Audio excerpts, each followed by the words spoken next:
አሰላሙ አለይኩም ወራህመቱላሂ ወበረካቱ።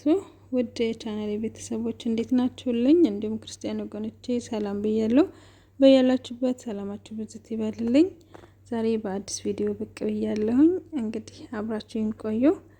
ዛሬ የማዘጋጀው ሀላ ነው። በአራት ግብአቶች ብቻ እዚህ ጋር እንደምታዩት አዘጋጅቼዋለሁኝ።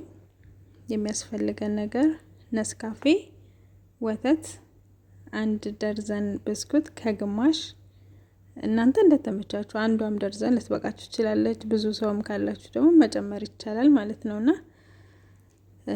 ክሬም ይላለኝ ግሽጣ አለ። እነዛን በመጠቀም ነው የምሰራው ማለት ነው። ጣፋጭ ቀለል ያለ በጣም ጣፋጭ ያልሆነ በቃ መካከለኛ ነው ማለት ነው። እና ተወዱታላችሁ ብዬ ተስፋ አደርጋለሁኝ።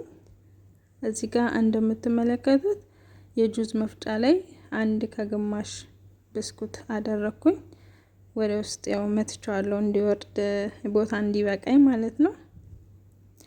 እዚህ ጋር ቀጣይ ያደረኩት ከረሜል አደረኩኝ አንድ ከካርቶን ይሽጓ ማለት ነው። እሱን አደርጋለሁኝ። እዚህ ጋር ደግሞ ወተት እጠቀማለሁ። ወተት እንደ ብስኩቱ ብዛት ነው። እኔ ትንሽ ስለሆነ የምሰራው በግምት ነው የማደርገው። ቢያንስ እንደው አንድ ኩባያ ከግማሽ ይሆናል የጨመርኩት ከዚህ ከአንዱ ወተት ላይ ማለት ነው። በመቀጠል ግሽጣ ነው የጨመርኩት። ግሽጣ አንድ እሽጓን ማለት ነው። እዚህ ጋር ቡና ነስካፌ ነው ያደረኩት። ጣዕሙን አሪፍ ያደርገዋል። ቃናው ደስ ይላል።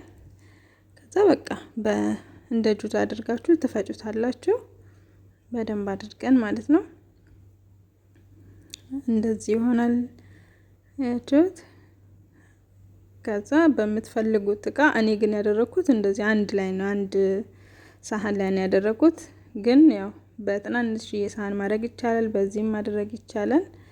እንደዚህ ካዘጋጀነው በኋላ ቀጥታ ወደ ፍሪጅ ነው የምናደርገው። ለቶሎ በርዶ እንዲበላ ከተፈለገ ፍሬዘር ማድረግ ይቻላል። አለበዛ ደግሞ ቀዝቃዝ 3 ሰዓት 4 ሰዓት በቂው ነው። ፍሪጅ ውስጥ አድርገን ሲቀዘቅዝ መብላት ይቻላል። እዚህ ጋር ከላይ የነሰነስኩት ደግሞ ነስካፌው ነው ትንሽ። ከዛ በቃ እዚህ ጋር ያው ለዲኮር ነው የተጠቀምኩት እላችኋለሁኝ። አበባው ሽታ ደስ ይላል። እንደዚህ በማድረግ መብላት ይቻላል ማለት ነው። ውድ ቻናሌ ቤተሰቦች አጠር ያለች ቪዲዮ ናት፣ ሰርታችሁ ሞክሩት። በመጨረሻም ይህንን ይመስላል። ውድ የቻናሌ ቤተሰቦች አብራችሁ ስለቆያችሁ አመሰግናለሁ። መልካም ጊዜ